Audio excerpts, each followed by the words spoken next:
Welcome, my friends, to the Sage of Quay Radio Hour, your home for free and critical thinking, and I'm your host, Mike Williams. Tonight, my guests are paranormal investigators Pam Nance and Ashley Field. Pam and Ashley are the founders of Spirit Hunters of the South and have investigated over 70 historic sites in the Mid-Atlantic and southern United States.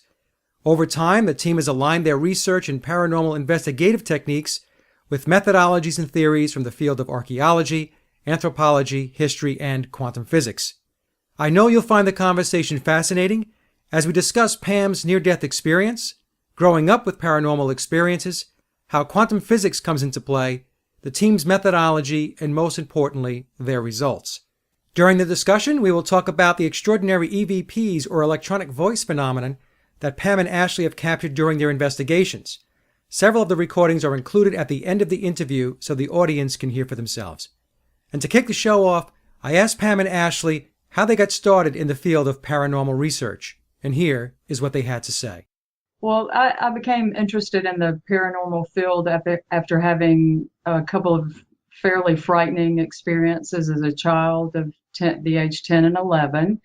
They were sort of situations that my parents couldn't explain. They told me I was dreaming, but I know that it was not a dream.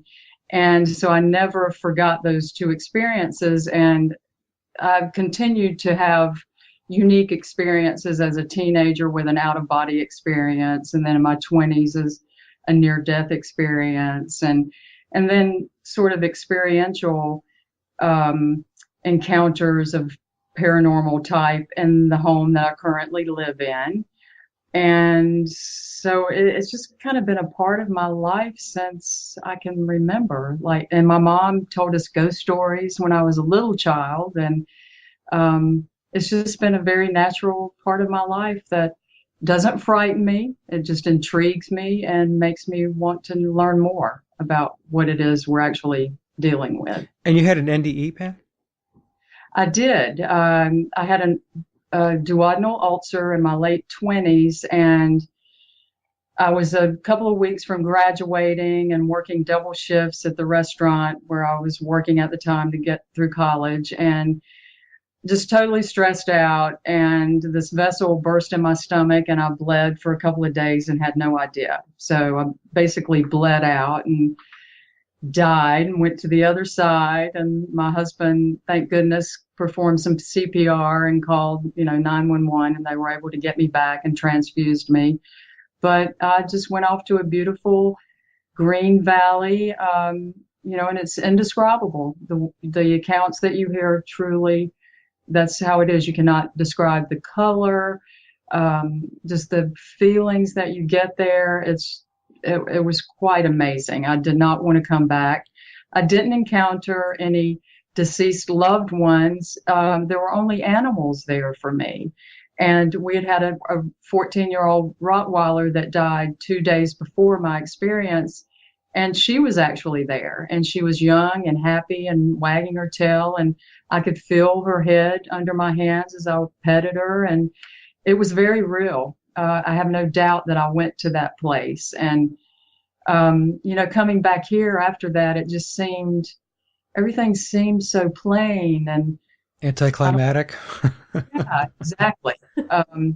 Although at the same time, I have to say it raised my awareness to the point that as I came from the car, after leaving the hospital, came from the car and walked into the house, I was stopping at all the plants in amazement because it was almost like I could see the energy coming from the plants in the yard and them breathing, like this awareness of nature that I'd never had before.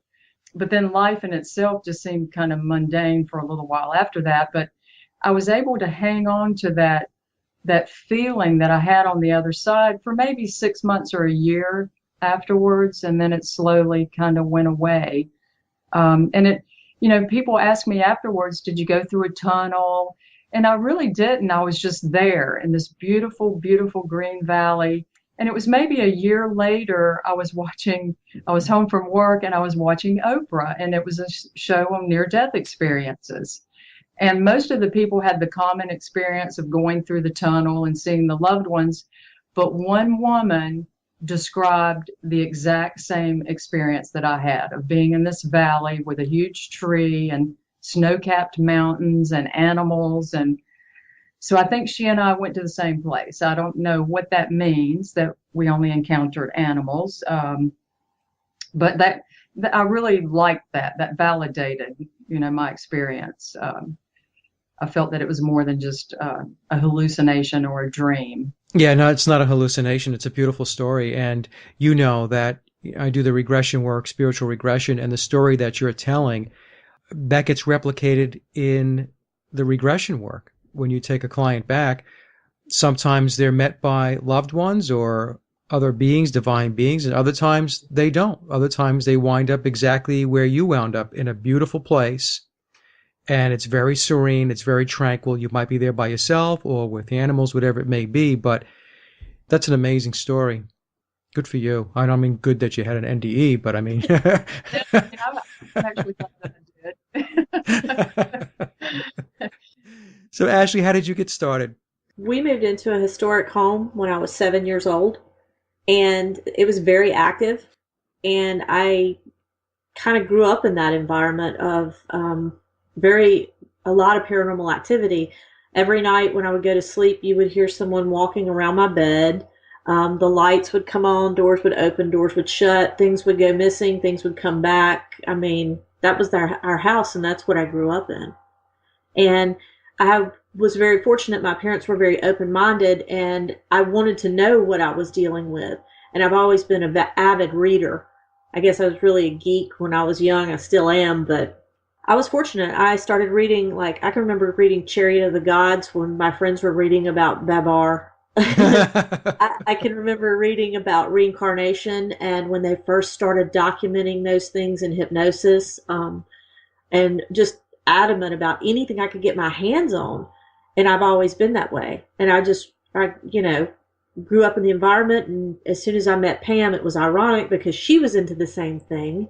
So it was kind of like kindred spirits. And I've just been fortunate. I've been surrounded by people that are very accepting and very knowledgeable and very open-minded to this. So I remember being about 10 or 11 years old, and I'm going to say for months, when I say months, I mean 4 to 5 months, a few times a week, I would be in bed at night and I would see apparitions. Clear as day. Clear as day. Of course, as a kid, you're not saying a whole lot. I didn't tell my parents. I just thought it was, I don't know what I was thinking. I was a kid, maybe I was thinking that I was kind of imagining it. And I remember that they came in, it was like a procession, and they looked like they were dressed in maybe garb from the 1700s.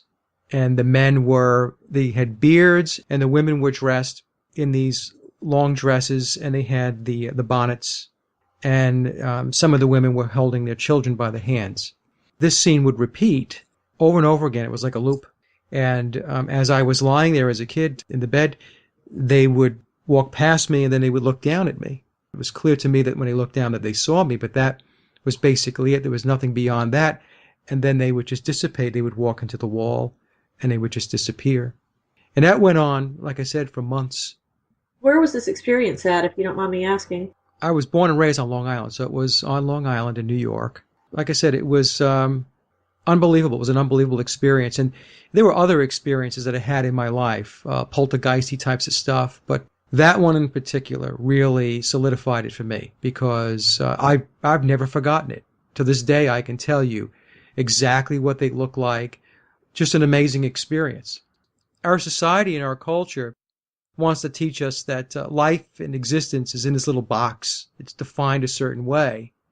And they don't want you to explore beyond that box because beyond that box, it gets very interesting. And challenging to a lot of people's beliefs. Exactly. Exactly right. So anyway, enough about my experiences. And that's why I wanted to have you guys on because I just find this whole area just to be so fascinating. And because I know Pam, I know that I'm dealing with people that are truthful and doing this work. I mean, really doing this work. I'm very excited to be talking to both of you.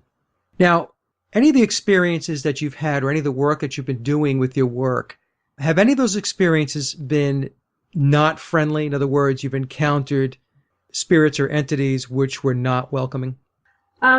We've encountered it, but we've never, I mean, when we did Moon River Brewing, we recorded a lot of these, what I call the ode to poltergeist get outs.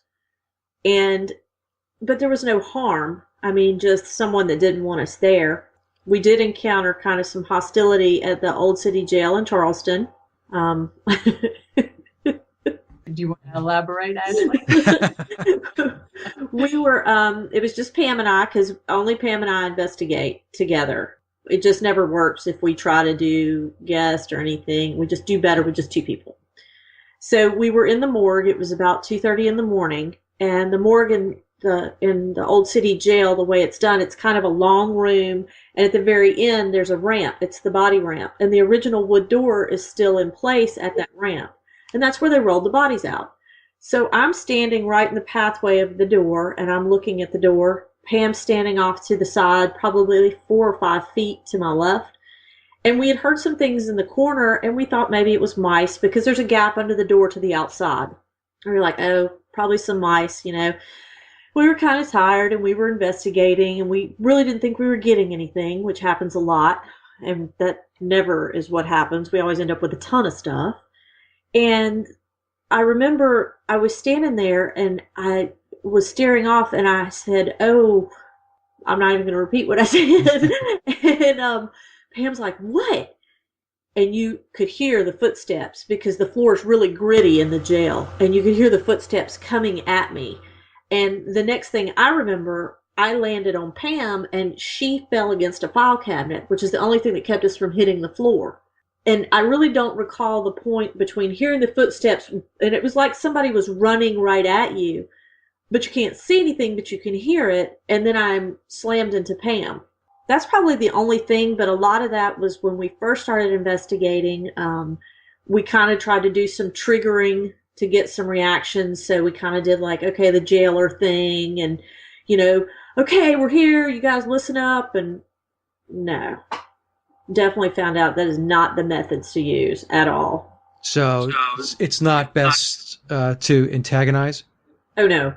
No. You're going to get whatever you put out. Because you see that on some of the shows, right, where they try to bring the spirits or the entities out by being antagonizing. And I always thought, well, that's probably not the best approach. Yeah. Ashley had actually done a little bit of role playing earlier in the evening as one of the prison guards. Not so much antagonizing, but acting like she was a guard and sort of raking the bars with a flashlight, like maybe they would have done. And so we think maybe whatever ended up attacking her in the morgue was a result of that earlier role-playing incident. But after we, got back and we reviewed the evidence, it was clear that they were attacking us because we had an EVP of a man saying that shook them, and another saying keep attacking them, and a woman said F them. Mm. And we know that Lavinia Fisher was held in the Old City Jail. She was the only white woman ever held there, and this was a Caucasian woman's voice.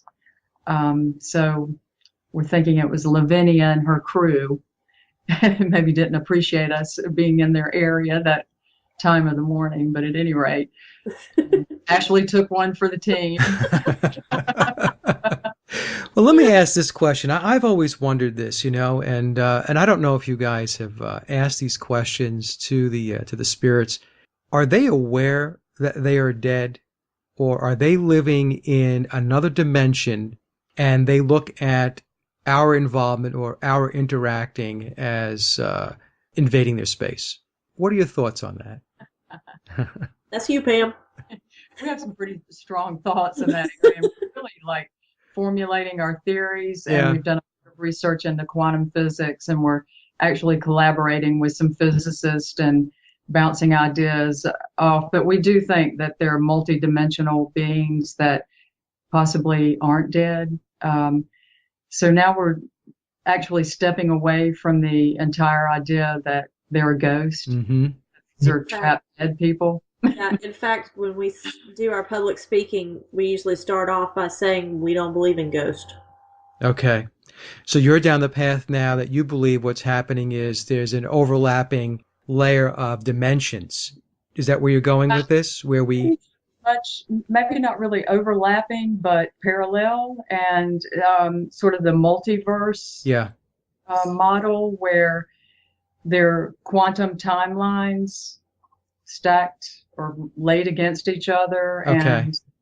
and uh, And what, we're sharing the same space, or you're sharing the same space when you arrive? I don't know. That's still trying. Quantum theory is very hard to wrap your head around, and I even know. some of the theorists don't fully understand it. They have a difficult time verbalizing and explaining it. But somehow, yes, we're either overlapping or we're bumping up to these other dimensions. But we have questions about why is it that we have to use all of this equipment to communicate with them, but they seem to be able to easily communicate with us and see us. In other words, why can they come through so easily, but we have to use equipment? So how are they communicating with us and what are they using? And it's interesting that this comes up because we're actually setting up to do a huge experiment in January, February of next year with a guy who was a audio major from Clemson. And he's got ideas. And he's going to do his experimentation as we investigate and see what we can pull together to figure out how this communication is taking place.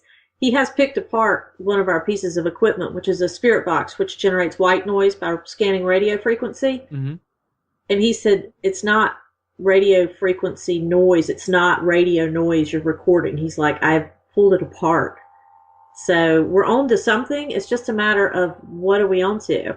Okay. How is this happening? Yeah, it's really amazing because one of the questions I had, or one of the questions I would have if I were doing this type of work, would be to ask, are you trapped? Do you realize or do you know that you're dead? And, I'm thinking to myself, they might turn around and say, what do you mean? I'm not dead. I'm existing. I'm here. It really gets to be very, very complicated. And it's mind-boggling, right, when you think about it. Well, actually, what they're telling us is that we're dead because we ask them, what do we look like to you? And they tell us dead, dead, you're ghost. Really? Oh, yeah. Really? Okay. So here you go, and here's a really good physics question for you. In order to validate your existence, two people need to acknowledge your existence. Okay, so here are Pam and I, we see you, we talk to you, so that means that you exist, you're alive. Or does it? What state are you in? Are you dead? Are we dead? Are we all dead? Yeah. It's like The Sixth Sense. Remember The Sixth Sense, the movie? Yeah. I feel so stupid. I was one of those people that I didn't get it till the end. Neither did I. I didn't get it until the wedding ring fell off across the floor. I'm like, oh, okay. Duh.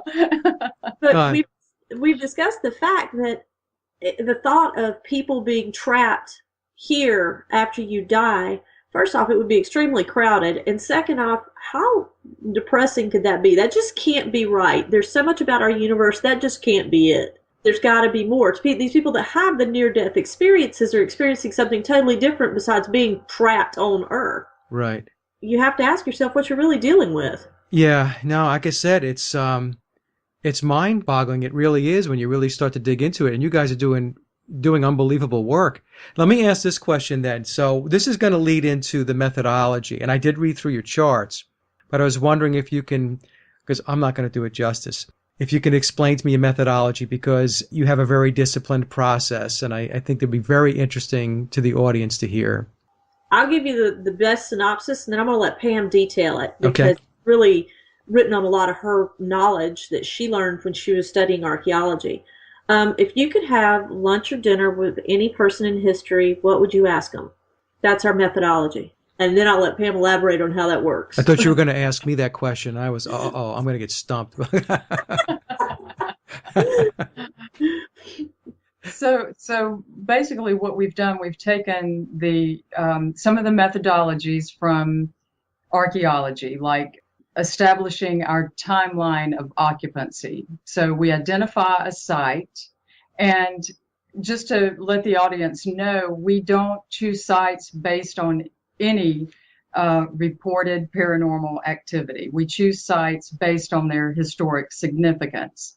And we do not investigate any private residences, only historic type of sites. So first we ID those sites, then we develop our timeline of occupancy. We take the site back to the earliest possible point that we can find through research, and oftentimes that takes us all the way back to the 1600s.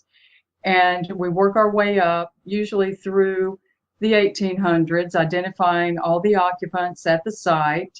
And from the timeline and our players that we identify, we then set up what's called an ethnographic profile.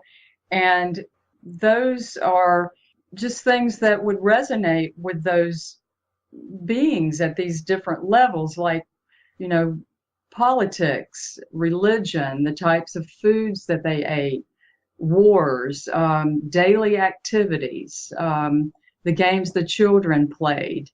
So we established this ethnographic profile, and that's our platform for communication. We bounce off of that and ask questions and really dig down into their daily life. And we know all of the players at the point that we go in to investigate. And this is where Ashley comes in. She is such a great historic researcher, and she's got legal background, so she can speak to this, but it's just phenomenal, the information that she can find about these family members. And Ashley, if you want to say a little bit about what you do. So where do you go for that, Ashley? I was going to ask, so when you do the background, do you go to local libraries? Is it online? How do you do that? The majority of the things I have found, fortunately, are online. Some of it I'm building a actual physical library of books as well, because a lot of times while I'm doing the research on the internet, I've also ordered books that I've found that pertain to the subject, the families, whatever it may be, and I'm cross-referencing into that. The basic start is a title search. Title search the land. Start out, figure out who owned it, who really established an occupancy on that land, and begin there. And then you start looking at the families that live there, and you want to research the families, and you want to do more than Ancestry.com is a great site, but there's a lot of information that's incorrect on it. You really have to do a lot of cross-referencing across the internet, look up these families, find out things, and you'd be surprised some of the things we found out about people. And you also use things that happen in the area, like wars that may have affected sickness. Savannah's been wiped out, I think, twice by yellow fever. These are things that would have impacted the occupancy of the property we're investigating. And you just branch out from there, and you turn over every stone, and you go, instead of going straight on most times, you have to come around and go a whole different way to find stuff. Usually we start out with about a 20-page document before we ever investigate of our history that we comprise together. That's a lot of work. Mm-hmm. And then I guess then there's the equipment, right? I don't know. Do you want to talk about the equipment, or is this something that would you prefer to keep proprietary? We use simple equipment. Okay, there you go. Simple out-of-the-box video camera, like regular digital cameras, out-of-the-box video recorders. I've got a video camera that shoots in infrared that I bought through Best Buy. Pam's got a video camera that shoots in night vision. About the only specialized equipment we have is we have an EMF detector that's really nice. It's digital. And we use a spirit box, which is the scanning frequency that I told you about, where it's like radio and it scans the frequencies and it creates a white noise. And it scans at, what was it we decided? It was 1/16th. No, I think 1/1000th of a second. Yeah, 1/1000th of a second scan rate. So it's so fast. What does it do exactly? What is it? What's its purpose? Well, it creates a white noise, which creates a platform for communication. And that's a question we have. I'm glad you said that, because we want to know why they need this platform to communicate. Because they can obviously hear us perfectly fine, but we can't hear them. We have to use a device. And you either are recording them straight out on audio without this device, which works great. We've got a lot of evidence that way. Or you can use this device and you can hear the communication in real time, and we can create a dialogue a lot of times. So they'll make a comment, we can ask a question on that comment and build this conversation. And we have stuff recorded like that. So when you use the white box, Ashley, do you hear them real time, or do you have to go back to your recordings? Real time. Wow. Okay. I was wondering that because you had sent me the EVPs, and I noticed that on some of the EVPs, you would ask a question, they would respond, you would ask a follow-up question. And I was thinking to myself, well, how did they know to ask that follow-up question? And you just answered that because you're hearing them real time. Yeah. And what's really interesting is they love that we know so much about them. And we find they get really excited when we walk into a location. They start shouting, the people, the people, the people, like they know, here they are again. And that's also something that's kind of confounding for us, is that they know us. We used to introduce ourselves early on when we'd go into a site. We don't do that now, and they know who we are. And we have entities that seem to show up at locations hundreds of miles apart. It's almost like, I don't know if they follow us but there's a woman named Beth, a man named Edward that regularly show up. That just opens other questions for us. Yeah, it does. I mean, it begs the question. The question I have is, do they have an existence where they are? In other words, are they just hanging around? Are they just in some place or space where interaction is limited? Or it goes back to what I was saying before. Is it some place where they're confined or trapped? Or do they have what we perceive here for ourselves, an entire existence? They go places, they have friends, and they interact. Any thoughts on that? Yeah, I think that they're living their lives. And that's where Einstein's relativity theories come in, special and general, in that all time exists at the same time. Time is not linear. Time is man-made. And so if you look at it from that perspective, then the Civil War is going on right now as we speak. Right. Evolutionary war is going on as we speak. And we've actually captured battle fire. And I think we have an example of that in the PowerPoint. That was unbelievable.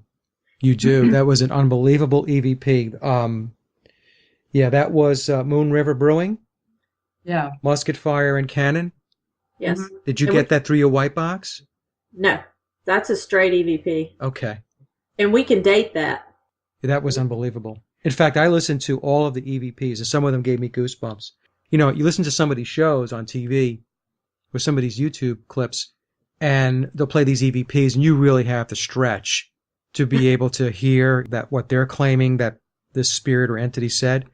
I've got to tell you, I'm going to tell my audience, the EVPs that Pam and Ashley sent over to me, I mean, there's no stretching. You're hearing these words and you're hearing these sentences. It was quite remarkable.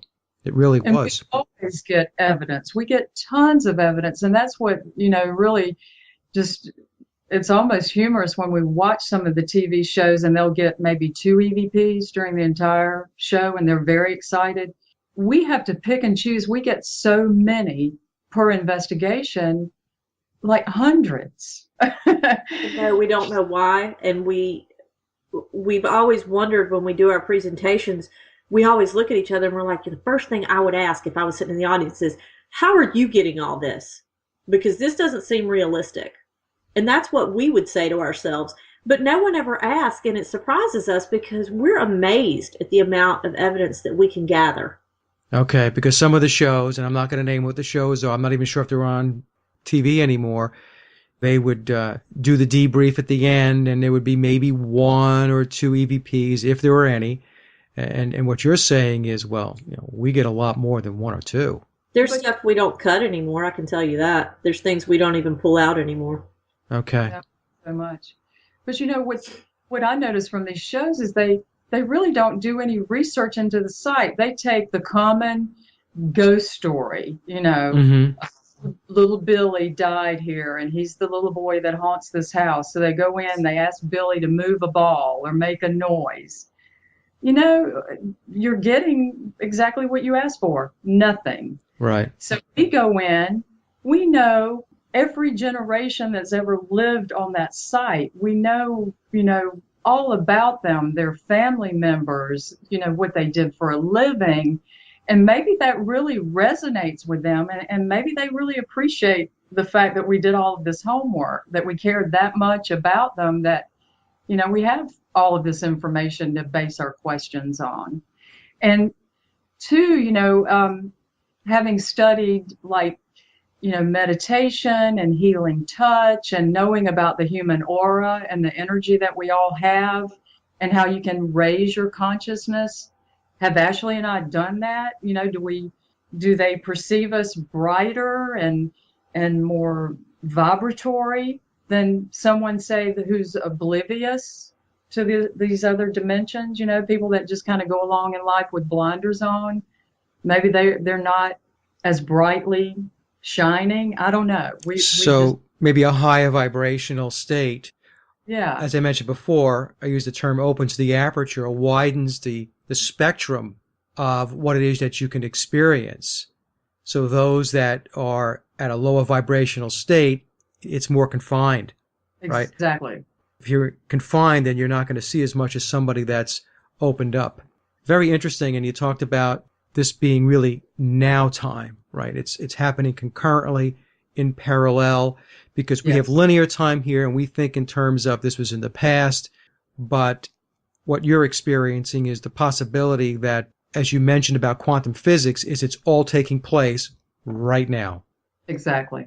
Really, truly amazing. It really is. I think I digress a little bit. I derailed you guys about talking about your methodology some more. So, is there anything else you want to talk about the methodology? I mean, you guys have the floor. I guess just the bottom line is that we validate, correct, and reveal history at all the sites that we go. It's not really to prove any kind of haunting. We just really want to be able to learn about the history of these people. And, we'll get into the slides and the EVPs, but one great example is this Josiah Bell house in Beaufort, where we discovered this attic had been used as an underground railroad. So that's kind of what these couple of EVPs pertain to. Okay. So that's like revealing history. There was some thought amongst some of the townsfolk that there may have been some underground railroad activity in that town, but there was never anything validated. There's quite a bit of Quaker, or had been a Quaker population there during the Civil War, which would support that type of activity. But we were able to actually validate that through our evidence. So, And I think that's a huge part of what really helps in our methodology is we have gone through the history of this property. And what we haven't told you is after we investigate, we go back and review our evidence, and we usually go back and review some more history and expand on what we know by what we found, because we usually end up getting some more information and things we didn't count on, and we're like, okay, well, what's this about? So we go back and we research some more. And that was really one of those occasions we had been told that there was possibly something interesting about that house. The man was a spy. He was a Confederate spy, but when we asked him about being a spy, he said he was not a Yankee and not a Confederate. He was both. And I mean, it just started adding up. And when we got all this information, we went back and we did a lot more review into that area and found out that, yeah, this would have been a perfect Underground Railroad spot by everything and all the historical accounts of the way things worked in that town. Okay. And again, Ashley, are you having a real-time conversation through your spirit box when you have these discussions? Yes. That's amazing. It truly is. Now, are you invited into these locations, or do you select them, or is it a combination of both? a combination of both, wouldn't you say, Ashley? Yeah, and it's interesting because it's like a ball that started rolling. We kind of started with one location, and then we met somebody and they said, you should check out this location. Here, call this person. And it just started progressing. And that's how we've ended up. And then a couple of things we've just flat out cold called on and said, hey, this is what we do. This is what we want to do. You know, we carry handheld equipment only. We don't drag a bunch of stuff into your historic location. What do you think? Yeah, that'd be great. Okay. So. And what time do you usually show up when you do this work? Is it in the evening? How does that work? Sundown. I don't understand, and I don't think Pam believes it either, this whole dead time that you've heard on TV and that you need to be there at 2 or 3 in the morning. You just really need to be there at night for the only reason that you get better photos that way of light anomalies. Okay. In the day.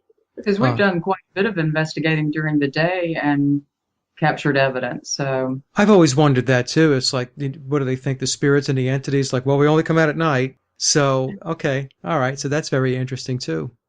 I guess we primarily choose the evening because most of these historic sites are open to the public during the day, and Yeah. it's just more conducive to investigating after hours. Now, what kind of video evidence and photos do you have? Um, Anything stick out in your mind that was like a wow moment? we just have we have some really nifty orb video where it's changing direction and things like that, so you know it's not dust and it's not a bug. And recorded the woman singing on video in one of the houses we were in, which was really neat. We have not yet gotten a full-bodied apparition, and that is Pam's goal, and that has not happened. Although we did get a photo of that sitting man in the American building, but it's not like a real clear full body. The And girl in the graveyard. yeah, that's a pretty good one in the old burying ground in Beaufort. The little girl that's buried in a rum barrel. Ashley snapped a photo, and we think we captured her. And that was on a ghost tour, no less. We decided to take a ghost tour for fun. Oh, okay. Because I had heard that, watching the shows and stuff like that, you guys are probably going to laugh at me, that the camera has to be more of a full spectrum type of camera that, okay, Ashley's laughing at me. Okay, Sorry. go ahead. Pam? Maybe they do capture better photos, or maybe they're less likely to debunk, through Yeah. the full spectrum. But we don't have anything fancy like that. We just shoot, with some infrared and night vision stuff. And, our primary evidence are the EVPs, but, we have a few good photos and a few good video clips. All right. Well, your EVPs are, like I said, are phenomenal. One of the things that we have that I wanted to add about our methodology really quick was originally when we started, we would take that methodology and just apply it to the location, and then we would handle that, and then we'd move to the next location. But what we found, we spent the last 2 years really investigating a lot of historic sites that were plantations, and we kind of got into that Civil War, Revolutionary War investigation phase, and that's a lot of what we have so far. But we've decided on a new project, and our new project is pirates and Blackbeard specifically. That's what we were talking about. We've investigated on the water, the very first maritime investigation we ever did, where we took a boat and sat over the wreckage of the Queen Anne's Revenge at Beaufort Inlet and investigated. It got great stuff. We have a whole presentation on that. The next investigation will take place at Ocracoke, and the one after that will take place in Bath, North Carolina, where he supposedly lived. So we really have learned one thing about ourselves. We're really tenacious about getting the information we want. We have a lot of questions that we want answers to. The next time you guys do a presentation, if it's local enough, let me know, and I would love to attend. I really would. Oh, okay. Yeah, Yeah. I'm Great. serious. Yeah. Yeah, we actually already have some ideas formulated about our third phase of investigations, and we've decided we're going to tackle like the Indian mounds that come through Georgia, South Carolina, North Carolina, and Tennessee. And many of those have been attributed, or the majority have been attributed to like the early American Indians, like the Mississippian period and the early woodland culture. But we just investigated the lower Chattahoochee River Valley and came away with evidence that indicates it's actually Maya, that it was early Mesoamericans that came into North America and built these mounds. And there is some archaeological support for that, in that Maya pottery have been found at the very earliest levels of these digs. Okay. And so that's kind of going to be our phase after the pirate thing. We're going to go even further back into history. These sites date 300 to 600 AD. So we're looking out to the future. We're already planning that out to like next, fall of 2015. So you might be rewriting the history books. Yeah.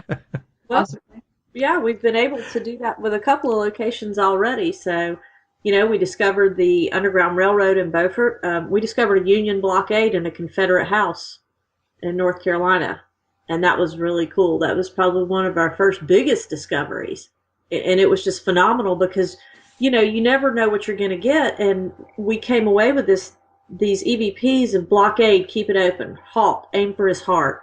And then, what about those Yankees? That's what Pam asked. And they said, oh, wonderful. And then you heard a guy in a real Southern accent go, F you.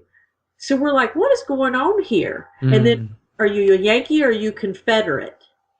And I don't know. And things like this that came out of the house. And the upfront research yielded that it had been a Confederate household. 2 children in the household had gone to war as Confederate soldiers. One had been killed, one came home wounded. The house was located at the beginning of Hampton Road, which was the road south into Salisbury. And Salisbury was the munitions plant for the Confederacy. And we kind of knew these things, but then when we got that information, we went back and reviewed again and started digging through the history and found out that Stoneman had run his raids through there while Sherman came down the coastal area. And Stoneman's goal was to get to Salisbury and blow that plant and free all of the prisoners, because it was also a really bad prison camp. And basically, you would have blockaded that area because it would have broke the supply lines to Gettysburg for the Confederacy. So we put together through history and the evidence that we got something that no one knew about that area that was just killer. Yeah, that's amazing. It really is. Absolutely amazing. Now, you said you do your presentations. What types of presentations do you do? Where do you go? Well, we were invited to the Rhine Research Center. We went down to Duke University in July and presented our methodology PowerPoint. And I think that was the first time they've had actually invited paranormal people in. They're starting to kind of look into this area. We were approached, I guess, about a year ago and worked with the board of directors and got on the schedule for July. So that was the presentation there. We rolled out our quantum physics presentation at DragonCon in Atlanta over Labor Day weekend. We presented a couple of different presentations at Atomicon in Charleston just this past weekend. Yeah, so we present, as often as we can. And we also do fundraising, like for Beaufort. We've investigated down, I guess, in Beaufort 2 or 3 times, and then we go back to their historic homes tour in June and present our evidence in their old historic courthouse there. And they sell tickets, and we donate all the money to the historic preservation. And then when you go to the sites, do you spend the entire evening there or just a few hours? Usually just a couple of hours. We try to, like in Beaufort, we typically, try to get 2 to 3 locations to really make it worth our time being there. And also so we have a nice presentation to offer them during the historic homes tour. So I'd say 2 to 3 hours at each location. Okay. That's about all we need. And is it just you, Pam, and Ashley doing this work, or do you have others that assist you? No, it's just us. Just the 2 girls. The less the better. Yeah, because then you get people whispering and eating and chewing gum, and on the review you're not sure what you're hearing, and now it just doesn't work. I hear a spirit chewing gum. When we investigated the Queen Anne's Revenge, because that's on a shoal in the inlet, we had 2 people with us, the boat captain and his wife. So we had them with us, which was really neat. And then we're planning another one that's coming up. We're doing another investigation over the summer, and it's going to require kayaking to the location. So it'll be just Pam and I and kayaks and all of our equipment. So. All right. So do you do most of your work here on the East Coast, or do you venture out to the West Coast? Where does most of your work take place? Pretty much, I guess, North Carolina to Florida. Okay. Kind of range. And we've done some investigating in Kentucky. Maryland. We did go to Maryland. But pretty much East Coast. But we're not opposed to branching out and going other places. This has just worked well for us because of what Ashley said earlier. We met one connection and then it kind of snowballed into another, and it all seems to be kind of regional. Okay. And how many investigations do you do annually, approximately? We really don't pack our calendar full because within each PowerPoint presentation, we have at least 80 hours. Got tons of research up front, then the actual investigation, and then all the review and the back end research. and we want to have, really good quality time to put all of that together. So I would say on average, 3 to 4 really good investigations per year. Okay. In the beginning, we were doing a lot more than that, but as we've honed our methodology, that tends to work. And, in between, we're traveling and presenting, and we're doing radio and TV and newspaper. And so, we had to find a balance. So we choose our sites very carefully, and we don't overtax ourselves. Well, plus you have day jobs, right? Yeah. Yeah, we have Right. dates. I completely get it. Now, going back to the white box, which you could tell is very fascinating to me. Now, the EVPs that you guys sent me, are they from the white box, or are they just the EVPs from a recorder? I think the majority, Ashley, aren't they from the spirit box? The majority are from the spirit box, and you can tell a difference. Like when you listen to the musket fire and the cannon from Moon River, it's very quiet and crisp, but you'll listen to some and you have like a background static noise. That's what's recorded through the spirit box. Okay. It's background white noise. So when your TV's doing its white noise, that's what the spirit box is doing. It's just... Very interesting, because when you mentioned that earlier, the thought that came to my mind, you remember the movie Poltergeist? Yeah. Yeah. Right. That's the example we always use. And you remember how the little girl was interacting with the white noise and the static on the television set? Yeah, just like that. Yeah. So this tells me that because in the work that I do, there's a lot of predictive programming out there. There's a lot of stuff that gets put out there, and people just think that, oh, the person who made the movie, don't they have just a splendid imagination? Is it that? Or is it that they already know Right. that this is the type of technology that can be used in order to have that interaction? Makes me wonder if someone didn't know that was a part of that movie. Yeah, exactly. Exactly right. I mean, it's a story I always tell. I'll just digress a little bit here, but a lot of people don't realize that the whole series, Star Trek, with Captain Kirk and Spock, that was actually put together with the involvement of the Rand Corporation. So now you have Rand that's involved in the formulation of Star Trek, and then everybody would watch Star Trek and they would say, isn't it amazing how today we have these cell phones and Captain Kirk was talking into his little phone, And then you have to take a step back and say, well, is it amazing, or did the people who put it together already know how this worked and they were basically going to just roll it out over time to get the public interested and conditioned and so on? So anyway, I digress. Yeah. I apologize. Pam or Ashley, is there anything else? Because I find this extremely interesting. Anything else you want to talk about? I think we're good. You think you're good? All right. Just give us questions about the evidence and we'll let you know whatever you want to know. Well, one of the questions I did have, and you mentioned it earlier, was you do not do residential homes or stuff like that, right? No. Okay, but I just want to make that clear, because when this goes out on YouTube, it's going to be a lot of people. I want the ladies to come to my house, so you don't do that work. All right, just want to make sure. No, we don't. And I think, Mike, when I first met you, I was involved in a case that involved this little girl. Do you remember that story? Yes, I do remember the story. That's why we no longer do the residential cases. Okay. Way too intense. That was the last residential case that we took. Talking about residential, just as you're speaking, Pam, I've had, even in my house here, I've had a couple of situations where there's two specifically. I remember when I first moved in, I was downstairs and I was watching TV. And then I would hear this banging around, this walking around upstairs. And I just moved into the house, maybe I was there a couple of weeks. And at first, you're thinking, what is that? I would turn the TV off, or I would mute it, and it would go away. And I would put it back on, and it would crank up again. So it's almost like, and maybe do you find this in your work? It's almost as if sometimes they toy with you. They know what you're doing, It's like, oh, wait for him to put it on mute, then we'll stop.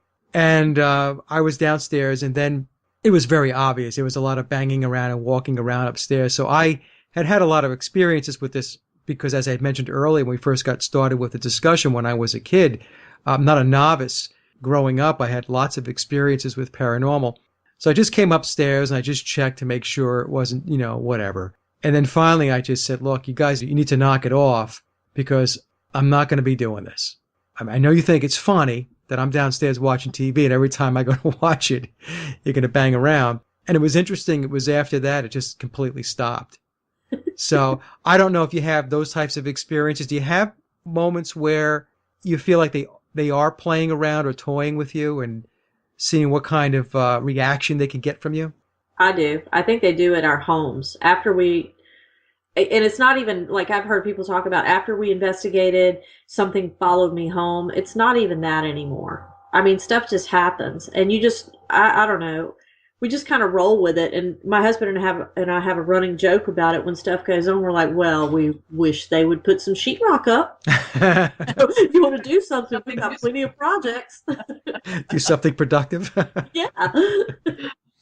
Well, I just want to say to both of you, Pam and Ashley, ladies, that this has been really a lot of fun. And anytime you want to come back, even if you want to come back for a short segment, just to talk about maybe a particular site that you went to and your evidence and so on, you're more than welcome. Because I know the audience is going to find this extremely interesting. Well, thanks for having us, Mike. Let's keep in touch, okay? Okay. Thank you. Bye-bye, ladies. Bye-bye now. Bye. And before we conclude the show with Pam and Ashley, I would like for the audience to take a listen to a sampling of some of the EVPs the ladies have recorded. For each EVP, there will be 2 versions. The first will be the original untouched recording I received from Pam and Ashley, and the second version will be the same recording with the static minimized. I did this by running the audio through my sound program and extracting as much of the noise as I could. The first 2 clips are sourced from the Quay Plantation investigation, dated 1696. And in clip number 1, Ashley asks the spirit for their name, and they respond with John. My name's Ashley. What's your name? John. And now the same clip with the noise reduced. My name's Ashley. What's your name? John. And here's the second clip from the Quay Plantation investigation. And here Pam is asking the spirit if they raise cotton, and the response is, yes, ma'am. You raise cotton? And here's that same clip with the noise removed. You raise cotton? The next 3 clips are from the Hanover House investigation, dated 1715. In the first clip, Pam asks about Christmas dinner and what kind of cake do the spirits have, and they respond with apple strudel. What's for Christmas dinner? What kind of cake do you have? And here's the same clip with the noise removed. What's for Christmas dinner? What kind of cake do you have? This next EVP from Hanover House, we hear step 'em up, salute, and halt.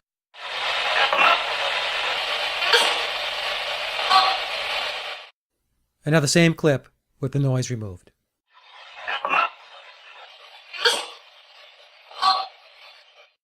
In his third clip from Hanover House, Pam asks who's in the room, and the spirits respond with Murdoch, Lenny, Baker, McNichols, and Neil. Who's in the room? Give us a name.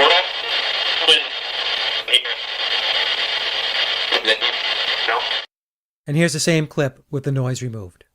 Who's in the room? Give us a name.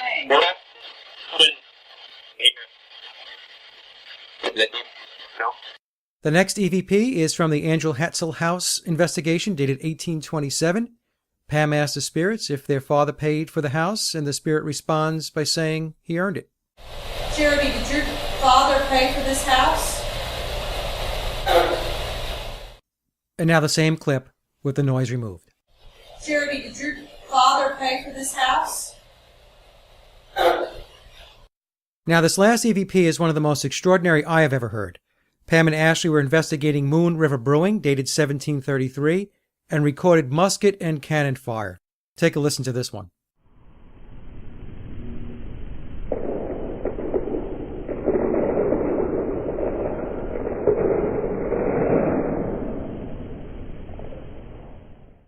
And now the very same clip with the noise removed.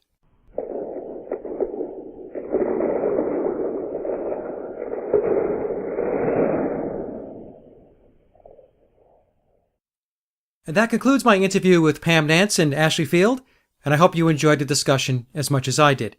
Pam and Ashley's website, Spirit Hunters of the South, can be found at spirithunter.us. And as always, I'd like to thank everyone for listening and visiting the blog, The Sage of Quay. Also, if you get a moment, please take a listen to my album, Leaving Dystopia, by heading over to laboroflovemusic.com. And remember, live in truth and always serve creation. It's really that simple. See everyone next week. Be safe, enjoy, and God bless.